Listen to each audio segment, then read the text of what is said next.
And welcome to KG lyceum. आज हम लोग BHIC 103 के सीरीज को आगे बढ़ाते हुए यूनिट 5 को देखने वाले हैं। यूनिट 5 में आज हम लोग ट्रेड नेटवर्क्स एंड अर्बनाइजेशन के बारे में देखेंगे कि जो ये इंडिया में मौर्य के बाद जो छोटे छोटे डायनेस्टी आए, जो अलग अलग किंगडम डेवलप हुए, उस टाइम पे ट्रेड कैसा था और अर्बनाइजेशन कहाँ तक बढ़ा और क्या एक्सटेंट था अर्बनाइजेशन का, वो हर एक चीज़ हम आज देखेंगे। मेरा नाम है कल्याण और चलिए शुरू करते हैं आज के यूनिट को। तो जो ऑब्जेक्टिव है इस यूनिट का, कि इस यूनिट को पढ़ने के बाद आप क्या सीखेंगे, तो आप जान पाएंगे 200 BCE से 300 CE, यानी ये पूरा जो पीरियड है, ये हम पोस्ट मौर्य पीरियड पढ़ रहे हैं। ठीक, पोस्ट मौर्य पीरियड में हम लोग जानेंगे कि ट्रेड कैसा था और सिटीज़ जो हैं वो कितने डेवलप हुए और उनका एक्सपेंशन कहाँ तक रहा। ट्रेड रूट जानेंगे, अलग-अलग पोर्ट्स के नाम जानेंगे, ट्रेडर्स का क्या यहाँ पे सिचुएशन था और कितना इनको बेनिफिट मिल पा रहा था इस वक़्त के एम्पायर के द्वारा, वो जानेंगे। गुड्स क्या इंपोर्ट होते थे, क्या एक्सपोर्ट होते थे, वो जानेंगे। ट्रांसपोर्ट फैसिलिटीज़ हम यहाँ पे जानेंगे कि कैसे-कैसे ट्रांसपोर्ट गुड्स का किया जाता था। अर्बनाइजेशन कैसे स्प्रेड हुआ पूरे इंडिया में, वो हर एक चीज़ हम जानेंगे।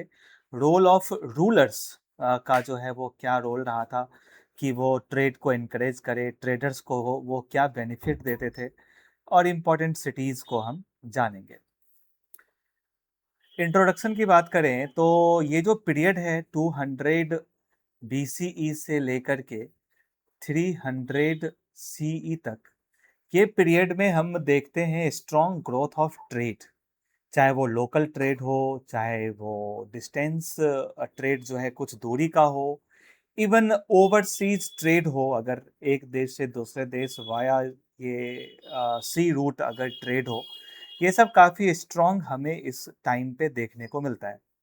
Rise of many towns and cities हमें यहाँ पे देखने को मिलता है।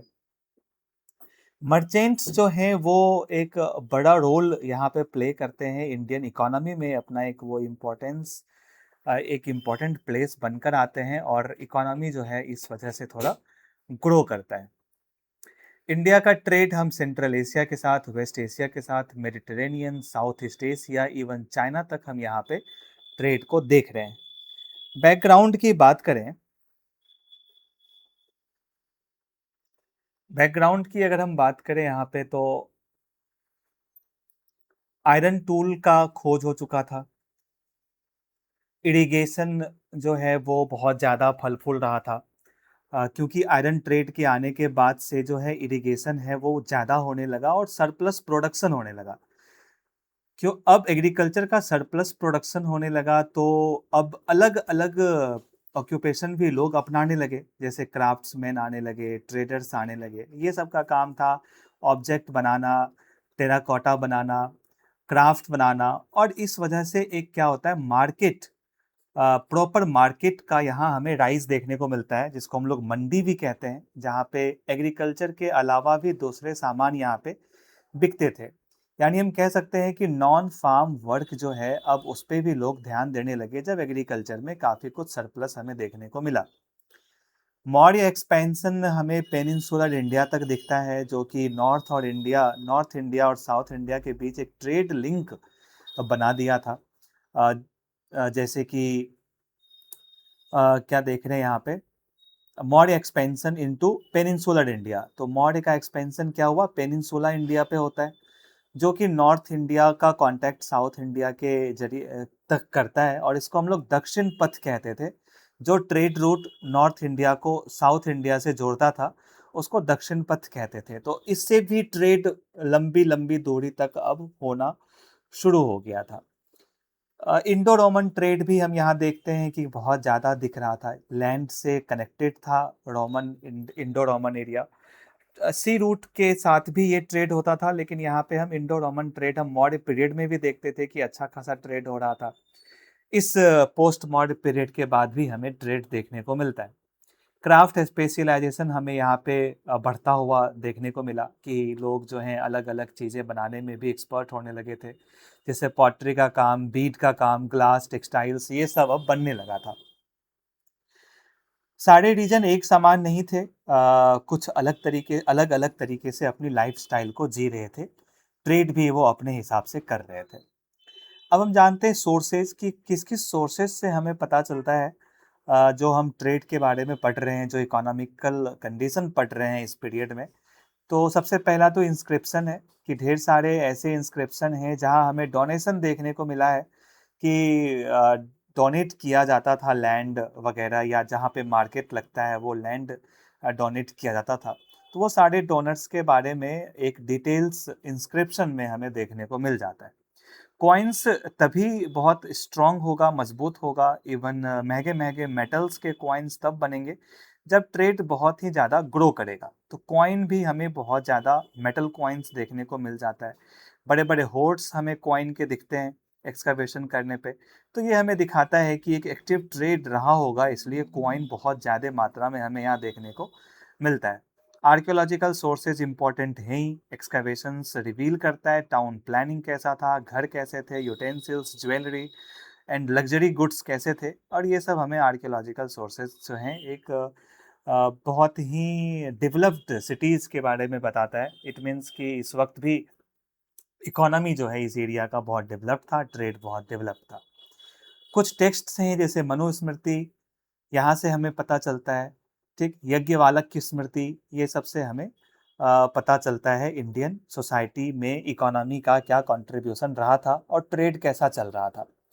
कुछ फॉरेन अकाउंट्स हैं जैसे स्ट्रैबो का जियोग्राफिकन, ये हमें बताता है। उस डियोडोरस का अकाउंट हमें बताता है। प्लिनीज़ का नेचुरलिस हिस्टोरिया, ये हमें ट्रेड रूट के बारे में बताता है। पेरिप्लस ऑफ एरिथ्रियन सी, ये तो बहुत इम्पोर्टेंट है, जो ढेर सारे पोर्ट्स के बारे में हमें बताता है। वैसे किसने लिखा ये पता नहीं है, लेकिन काफ़ी रिच सोर्स ये इकोनॉमी और ट्रेड के बारे में हमें देता है इंडिया के पर्सपेक्टिव से। टॉलमीज़ का ज्योग्राफी है। तो ये सारे अकाउंट जो हैं हमें बताते हैं कि उस वक़्त का सिचुएशन, सिनेरियो, ट्रेड रूट ये कैसा था और ट्रेड एक्टिविटी कैसा रहा होगा। अब हम देखते हैं पॉलिटिकल बैकग्राउंड क्या था इस एरिया का। तो आफ्टर द मौर्य, मौर्य के जाने के बाद ढेर सारे रीजनल पावर्स क्या होते हैं, पावर में आते हैं और ये ग्रीव करते हैं, रोज़ होते हैं। जैसे नॉर्थ में शुंग, कण्व, छेदी, नाग, ये सब। दक्कन में सातवाहन जो हम लोग पढ़ चुके हैं, इक्ष्वाकु पढ़ चुके हैं। अगर हम फार साउथ में जाएँ तो वहाँ पे हम तमिल हम देखते थे, जिसमें चेर चोल पांड्या का पकड़ था। उसके बाद नॉर्थ वेस्ट और वेस्ट इंडिया में हम लोग इंडो ग्रीक देखते पढ़ते हैं, शक पढ़ते हैं, पार्थियन पढ़ते हैं, कुषाण पढ़ते हैं। ये सारे रूलर्स इस वक्त पोस्ट मौर्य पीरियड में इस सारे रीजन को कंट्रोल कर रहे थे। अर्बनाइजेशन क्या था? अर्बनाइजेशन की बात करें तो एग्रीकल्चरल सरप्लस हमें देखने को मिलता है कि एग्रीकल्चरल सरप्लस बहुत हो गया था, लोग नदी किनारे बसने लगे थे, सेटल्ड लाइफ जीने लगे थे। आयरन टूल का यूज़ हो रहा था, तो एग्रीकल्चर बहुत सही तरीके से कर पा रहे थे। तो इसके बाद लोग ट्रेड में फिर एग्रीकल्चर का भी एक्सपोर्ट, जो ग्रेन्स होता था उसका भी एक्सपोर्ट होता था।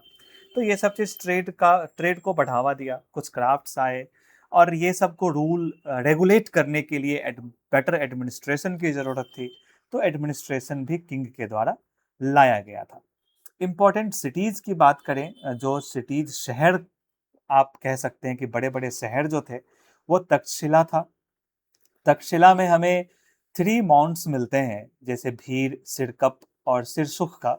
ये सब बड़े-बड़े टाउन हुआ करते थे। एक माउंट की बात हुई तो जैसे एक लैंड है, तो एक टीला जैसा एरिया हमें देखने को मिलता है।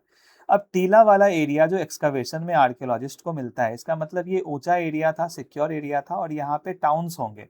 इस जगह पे हमें प्लान्ड रोड्स दिखते हैं, हाउसेस दिखते हैं, इंडो ग्रीक्स और इंडो पार्थियन यहाँ पे रहते थे। ग्रीक इन्फ्लुएंस हमें देखने को मिलता है। ये सारे जो तीनों माउंट्स थे, ये तक्षशिला के 3 आप कह सकते हैं मेजर शहर रहे होंगे। अहिछत्र, वैशाली और शिशुपालगढ़, ये सारे एरिया हमें फिर दिख जाते हैं, जहाँ पे फोर्टिफिकेशन वॉल हमें देखने को मिलता है, किलेबंदी किया हुआ था, बड़े-बड़े गेट बने हुए थे शहर में एंट्री के लिए। तो ये एक बड़े से शहर का एक एग्जाम्पल है। मथुरा भी बहुत फेमस था उस वक़्त। क्योंकि मथुरा में हम शक का, पहलव का, कुषाण का पकड़ यहाँ पे था। ट्रेड यहाँ पे ये लोग अच्छा करते थे। ढेर सारे इंस्क्रिप्शंस हैं जो हमें बताते हैं मथुरा तक जो है इन लोगों का पहुँच था और ट्रेड यहाँ तक होता था। तो ये सब ये हम लोग देखें। नेक्स्ट अब हम चलते हैं अर्बनाइजेशन का जो नेक्स्ट है। हाँ, ईस्ट में अगर हम टाउन प्लानिंग देखें तो ईस्ट में हम लोग चंद्रकेतुगढ़ देखते हैं कोलकाता के पास। उसके बाद मंगलकोट बंगाल के पास, दक्कन में नेवासा इंपॉर्टेंट है। नासिक इंस्क्रिप्शन हमें नगर और निगम का जिक्र बताता है जो कि एक तरीके का काउंसिल हुआ करता था। ट्रेड मतलब ये काउंसिल कह सकते हैं। ये सब हमें देखने को मिलता है, नासिक इंस्क्रिप्शन बताता है। तो दक्कन में ढेर सारे सिटीज थे जो काफी डेवलप्ड थे। अगर आप तमिलहम वाले एरिया में जाएंगे फार साउथ में तो वहाँ पे हमें शिल्पादिकरम जो है वो डिस्क्राइब करता है ढेर सारे ट्रेडर्स के बारे में, आर्टिसंस के बारे में, फिशरमैन के बारे में, और ढेर सारे बड़े बड़े जो व्यापारी हैं उनके बारे में हमें बताता है।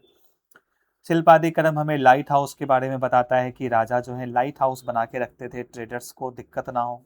पब्लिक बाथ वो बना के रखते थे, वेयर हाउस बना के रखते थे, वाटर सप्लाई बना के रखते थे ताकि मर्चेंट को किसी भी तरह का कोई परेशानी ना हो। तो शिल्पादिकरम हमें ये बताता है।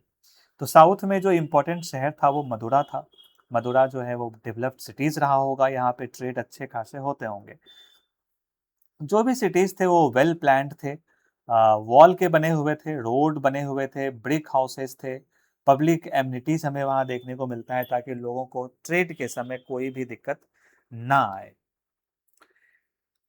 अब हम बात करें ट्रेड क्या क्या किधर कैसे होता था, तो डिफरेंट रीजन्स जो हैं वो अलग अलग तरह के गुड्स एंड प्रोडक्ट्स बनाते थे। जिस वजह से वन रीजन को अलग दूसरे रीजन से एक्सचेंज करना होता था। तो एक्सचेंज सिस्टम हमें वहाँ देखने को मिलता है, कुछ बार्टर सिस्टम तो हमें देखने को मिल ही रहा था क्योंकि अलग रीजन से अलग अलग गुड्स बनाते हैं तो गुड्स का एक्सचेंज तो होगा ही होगा। लोकल ट्रेड भी काफ़ी फल फूल रहे थे जहाँ बार्टर सिस्टम हमें देखने को मिलता है, खास करके salt, paddy, fish, dairy, Honey, ये टॉडी, ये सब के ट्रेड में हमें बार्टर सिस्टम देखने को मिलता है। ज़्यादा प्रॉफिट नहीं था लेकिन ये लोकल ट्रेड जो है ये भी अपने आप में एक इम्पॉर्टेंट ट्रेड हो जाता है लोकल जो नीड्स हैं उसको सेटिस्फाई करने के लिए। ओवरलैंड रूट्स की बात करें तो जैसे हम लोग पैथन से देखते हैं कहाँ तक जा रहा है। ओवरलैंड की बात करें तो पैथन, जिसको प्रतिष्ठान भी कहते थे, यहाँ से ट्रेड स्टार्ट होता था और वो गंगा वैली तक जा रहा है, श्रावस्ती तक जा रहा है, यानी साउथ से नॉर्थ तक का हमें एक लंबा ट्रेड देखने को मिल रहा है। कभी कभी हमें दिखता है कि from Champa, that is in Bhagalpur, वहां से लेकर के हमें गांधार तक जो कि नॉर्थ वेस्ट इंडिया में है, जो गांधार अभी अफगानिस्तान में है, वहां तक भी हमें ट्रेड देखने को मिलता है। पाटलिपुत्रा से लेके पाटल तक, हमें पाटल कहाँ है तो इंडस डेल्टा के पास है, ये भी आप नॉर्थ वेस्ट इंडिया चले जाओ वहां तक हमें फिर ट्रेड, एक लंबी लंबी दूरी तक हमें ट्रेड देखने को मिल रहा है विद इन इंडिया, जिसको हम लोग ओवरलैंड रूट कह दिए। उसी तरीके से हम बहरूच से काबुल तक का ट्रेड रूट देखते हैं और ये ट्रेड रूट पेरिप्लस के अपने राइटिंग में यहाँ हमें मिल जाता है। ठीक है, कुछ इम्पोर्टेंट जो बड़े बड़े ट्रेड रूट हैं अगर उसको हम देख लें। सबसे पहले तो दक्षिण पथ जो मौर्य के टाइम से हम लोग देख रहे हैं, जो नॉर्थ इंडिया को साउथ इंडिया से जोड़ता था, यानी कि गंगा वैली से आप कह दें गोदावरी वैली तक जोड़ने का ये काम करता था। इसका जिक्र हमें बुद्धिस्ट सोर्सेज में भी मिलता है, अर्थशास्त्र में भी इसका जिक्र है, जो मौर्य पीरियड का काफी डिटेल्ड अकाउंट हमें देखने को मिलता है।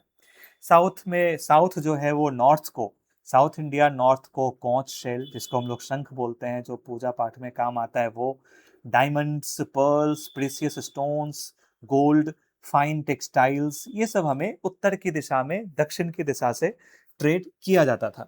और उत्तर दिशा से यानी नॉर्थ से जो साउथ सामान जाता था वो था पॉटरी, पंच मार्क्ड कॉइन, और जो भी इम्पोर्टेंट इम्पोर्टेंट टेक्सटाइल्स थे वो सब फिर हमें देखने को मिलता है। नॉर्थ से साउथ वो भी जाता था। तो NBPW पॉटरी इंपॉर्टेंट है और पंच मार्क्ड कॉइन इंपॉर्टेंट है, जो नॉर्थ इंडिया से साउथ इंडिया की तरफ ये सारे गुड्स जाते थे दक्षिण पथ फॉलो करके। तो ये ट्रेड था जहां से रूट होता था। कुछ और बड़े बड़े देख लें तो पूरी दुनिया में सिल्क रूट बहुत फेमस था, क्योंकि ये चाइनीज सिल्क जो है वो वेस्ट की ओर, वेस्ट एशिया, रोम, यहाँ तक ये फैला हुआ था। जैसे आप ये देख सकते हैं सिल्क रोड का मैप यहाँ पे डाला हुआ है। चाइना से स्टार्ट होता है और यहाँ से ये इस तरीके से पूरे के पूरे रोम तक जा रहा है। तो बहुत बड़ा रूट था ये। इस रूट पे बड़े बड़े जो एम्पायर थे वो बीच में कब्जा भी करे हुए थे। जैसे कुछ समय के लिए ईरानियन रूलर्स इस पे कंट्रोल करके रखते थे, बाद में कुषाण इस पे कंट्रोल किए, और जिसका भी कंट्रोल इस पे होता था वो टोल टैक्स से बहुत ज़्यादा पैसा कमाता था। तो सिल्क रूट पे कंट्रोल होना अपने आप में एक बहुत बड़ी बात हो जाती थी। इंडो रोमन ट्रेड रूट ये भी हमें देखने को मिलता है, जिसे आप ये ऊपर वाले मैप में देख सकते हैं कि इंडिया से रोम तक किस तरीके से ट्रेड किस रूट से होते हुए जाता था। तो ये सब बड़े बड़े रूट थे जो ओवरसीज ट्रेड हमें यहाँ पे दिखाते थे। ठीक, उसके साथ हम यहाँ पे एक साउथ इंडिया की का भी रूट है जो हमें यहाँ पे स्पाइसेस ये सब का हमें यहाँ ट्रेड देखने को मिल जाता है। कमर्शियल ऑर्गेनाइजेशन की बात करें तो लोकल लेवल पे ऑर्गेनाइजेशंस थे। जैसे producer of sold there on goods, है ना, जो अब खुद से प्रोड्यूस किया हुआ गुड्स था वो उसी को वो बेचते थे। जैसे सॉल्ट हो गया, कॉर्न हो गया, क्लॉथ, गोल्ड, ये सब लोग अपना बनाते थे और बेचते थे। लेकिन जो बड़े बड़े ट्रेड थे, जैसे एक निगम हम लोग पढ़े थे, जो गिल्ड्स होते थे उनको निगम कहते हैं। ये बड़े गिल्ड थे, जो व्यापारी जिसको हम कहते हैं, बड़े बड़े व्यापारी थे, उनको निगम कहते थे। और इसके जो मेंबर्स होते थे उसको निकमतोड़ कहते थे। ठीक, कुछ और भी मर्चेंट्स थे, जैसे सरथवाहा मर्चेंट जो कारवां लेकर चलते थे, जिसके पास 500 से 1000 कार्ट होते थे, जो बैलगाड़ी हम कह सकते हैं, या फिर जिस पे सामान लेकर के ये लोग लंबी लंबी दूरी जाते थे। तो एक बार में 500 से 1000 का काफिला निकलता था सामान लेकर के ट्रेड करने के लिए। तो उसको हम लोग कह देते थे सरथवाहा। उससे जो बड़े थे उनको बोलते थे श्रेष्ठी या सेठी। ये रिचेस्ट मर्चेंट होते थे, बड़े बड़े लीडर होते थे, इनका राजाओं से जान पहचान होता था और राज किंग को ये रिप्रेजेंट करते थे ट्रेड में। और इससे भी जो बड़े थे उसको राज श्रेष्ठी कहते थे, जो राजा के बिहाफ पे ट्रेड करते थे। तो ये अलग अलग गिल्ड हैं, जिनका अलग अलग नाम था, अलग अलग इनका पोजीशन था। कुछ छोटे थे, कुछ बीच वाले थे, कुछ बहुत बड़े बड़े थे। बुद्धिस्ट मोनेस्ट्रीज जो है वो ये सारे मर्चेंट को लोन देते थे, इवन फूड शेल्टर ये सब प्रोवाइड करते थे। तो बुद्धिस्ट का काफ़ी हेल्प मिलता था ट्रेडर्स को। तो हम देखते हैं कि ट्रेडर्स जो हैं वो बुद्धिज्म जैनिज्म को ज़्यादा फॉलो करते थे, क्योंकि उनको सपोर्ट इनके द्वारा दिया जाता था। रूलर्स भी ट्रेड को इनकरेज करते थे, जैसे बड़े बड़े लाइट हाउसेज बना दिए, वेयर हाउसेज बना दिए, क्योंकि लंबी दूरी होती थी तो आप बीच में सामान रख सकते हो, आप रेस्ट कर सकते हो। उसके बाद एक स्टैम्प्ड कार्गो जो है वो बड़े बड़े व्यापारी को दिया जाता था, जिसपे राज चिन्ह होता था। तो उसको कभी कोई टोल टैक्स नहीं लगता था। तो ये सब सपोर्ट रूलर्स के द्वारा ट्रेड के लिए किया जाता था। अब हम देख लेते हैं कौन-कौन से पोर्ट्स यूज़ होते थे ट्रेड में। तो इंडिया का, जैसे ही आप ये इंडिया देख रहे हो, इंडिया का मैप है, पर्टिकुलरली ये साउथ इंडिया है, पेनिनसुला इंडिया है। तो इधर ही सी है, तो इसलिए पोर्ट्स इधर ही होंगे। तो वेस्ट कोस्ट जो है, यानी कि इस एरिया में जो पोर्ट है, उस एरिया में हमें पोर्ट देखने को मिलता है। आप देख सकते हो एक नर्मदा माउथ पे पोर्ट है जिसका नाम है ब्रिगाज ब्रिगाजा पोर्ट, या फिर कोंकण वाले रीजन में जो पोर्ट है उसको सोपारा पोर्ट, कल्याण पोर्ट, जो अभी के महाराष्ट्र वाले रीजन में हमें देखने को मिल जाता है। मालाबार वाले एरिया में, यानी ये जो केरल वाला एरिया है, यहाँ पे जो पोर्ट यूज किया जाता था उसको मुजिरिस पोर्ट कहते थे, जहाँ से लॉन्ग डिस्टेंस ओवरसीज ट्रेड हमें देखने को मिल जा रहा है। फिर अगर हम ईस्ट कोस्ट की तरफ आए, फिर अगर हम जैसे ये ईस्ट कोस्ट की तरफ आए, तो ये इंडिया का ईस्ट कोस्ट है। तो ईस्ट कोस्ट में जो पोर्ट है वो हम कोरोमंडल वाले एरिया में हम कैमरा पोर्ट देखते हैं, पडुके पोर्ट देखते हैं। फिर आंध्रा वाले रीजन में कोटा कस्याला पोर्ट देखते हैं। बंगाल वाले रीजन में हम ताम्रलिप्ति पोर्ट देखते हैं। तो ये सारे पोर्ट्स जो हैं ये बहुत ही फेमस ओवरसीज ट्रेड का काम किया करते थे। Ptolemy called some Emporian trading posts, तो टॉलमी के बुक को अगर हम देखेंगे तो कुछ ट्रेडिंग पोस्ट को वो जिसको एम्पोरियम कहते थे वहाँ पे रोमन का प्रेजेंस वो बताते हैं। तो इंडिया में अगर रोमन का प्रेजेंस है किसी पोर्ट पे इसका मतलब वो ट्रेड जो है ओवरसीज लॉन्ग डिस्टेंस रोम तक हो रहा था, इसलिए वो यहाँ पे बताता है। तो ये सारे वो सोर्सेज हैं जहाँ से हमें पता लगता है कि हाँ ट्रेड तो हो रहे थे।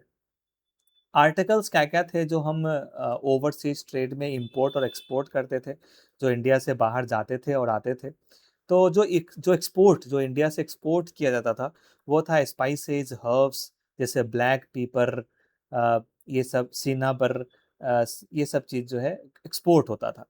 प्रीशियस सेमी प्रीशियस स्टोन्स जो हैं वो भी एक्सपोर्ट होता था इंडिया से। टिम्बर एक्सपोर्ट होते थे, टिम्बर जैसे ये सैंडलवुड, टीक, बैम्बू, इबोनी ये सब क्या होते थे? एक्सपोर्ट होते थे, ठीक है? टेक्सटाइल्स की बात करें तो इसमें fine goods, muslin, coloured cloth, ties ये सब होते थे। एग्रीकल्चर की बात करें तो एग्रीकल्चर में हमें राइस, व्हीट ये सब चीज़ हमें यहाँ पे एक्सपोर्ट होता हुआ दिख रहा है। अब जो इंपोर्ट होता था वो था आपको मेटल्स में कॉपर, टीन, लीड। वाइन की बात करें तो यहाँ पे हमें वाइन्स इंपोर्ट होता हुआ दिखता है, जैसे इटालियन वाइन, अरेबियन वाइन ये आता था इंडिया। कोरल, टोपैज ये सब इंडिया आता था। Fine clothes, ornaments, gold silver coins ये सब इंडिया आते थे। डेट्स फ्रॉम पर्सिया ये सब इंडिया जो है वो बहुत ज़्यादा प्रॉफिट कमाता था इससे। तो Roman emperor Tiberius complaint that luxury goods were draining Roman wealth. तो ये जो लग्जरी लग्जरी आइटम इंपोर्ट होते थे इंडिया में, तो रोमन एम्पेरर कहीं ना कहीं ये भी कहते थे कि रोमन जो सामान है वो बहुत ज़्यादा यहाँ पे हमें ड्रेन होता हुआ दिख रहा है जो इंडिया जा रहा है। कॉइनेज की बात करें तो अलग-अलग एरिया के कॉइन थे, जैसे इन साउथ इंडिया में कासू, कनम, पौन, वेन पौन ये सब कॉइन थे जो मिले तो नहीं है लेकिन लोकल ट्रेड में ये हेल्प करते थे। दक्कन में हमें लोकल सिल्वर कॉइन दिखते हैं, कुछ गोल्ड कॉइन दिखते हैं कुषाण के टाइम पे, lead, potin, copper, punch marked coins. तो ये सब बताता है कि ट्रेड बहुत ज़्यादा फल-फूल रहा है, इसलिए डिफरेंट डिफरेंट मेटल्स के कॉइन हमें यहाँ देखने को मिलते हैं। Large Roman gold and silver coin horde peninsular India में हमें बड़े-बड़े सिक्के हमें देखने के होर्ड हमें दिखे हैं, जो बताते हैं कि कॉइन्स बहुत ज़्यादा मात्रा में मिले हैं, मतलब ट्रेड फल-फूल रहा होगा। कुषाण कॉइन गोल्ड कॉइन था। फिर variety and volume of coin prove flourishing trade and prosperity है, ठीक है। तो ये सब जो कॉइन जो है वो प्रोस्पेरिटी की बात करती है, फ्लोरिशिंग ट्रेड की, फलता फूलता ट्रेड का ये बात करता है। तो ये सब चीज़ हम यहाँ पे कॉइन से पता लगा सकते हैं कि ट्रेड का कंडीशन क्या था। ओवरऑल समराइज करें इस यूनिट को तो 200 बीसी से 300 बीसी तक हम देखते हैं लोकल बार्टर सिस्टम भी हो रहा था, प्लस लॉन्ग डिस्टेंस ट्रेड हो रहे थे। ये सब बहुत ही ज़्यादा एक्सपैंड कर रहे थे। रूलर्स जो हैं वो एक्टिवली सपोर्ट कर रहे थे ट्रेडर्स को, इंफ्रास्ट्रक्चर प्रोवाइड कर रहे थे ताकि वो अच्छे से ट्रेड कर सके। अलग-अलग टाउन्स थे, पोर्ट्स बनाए गए, सिटीज़ जो हैं वो डेवलप हुए इस ट्रेड के वजह से। ढेर सारे कॉइन्स सर्कुलेट हो रहे थे इस ट्रेड की वजह से, फ्लोरिस्ट ट्रेड की वजह से। तो ये सब चीज़ हमें देखने को मिला। India Indo Roman trade route हम देखे, सिल्क रूट देखे, और ये बताता है कि इस ये जो पीरियड है 200 बीसी से 300 सी का 500 साल का जो है पोस्ट मॉडर्न पीरियड, ये बहुत ज़्यादा फ्लोरिस्ट जो है ट्रेड के फील्ड में हमें यहाँ देखने को इसमें मिल रहा है। तो ये आज का लेक्चर था। मिलते हैं नेक्स्ट यूनिट में। Thank you.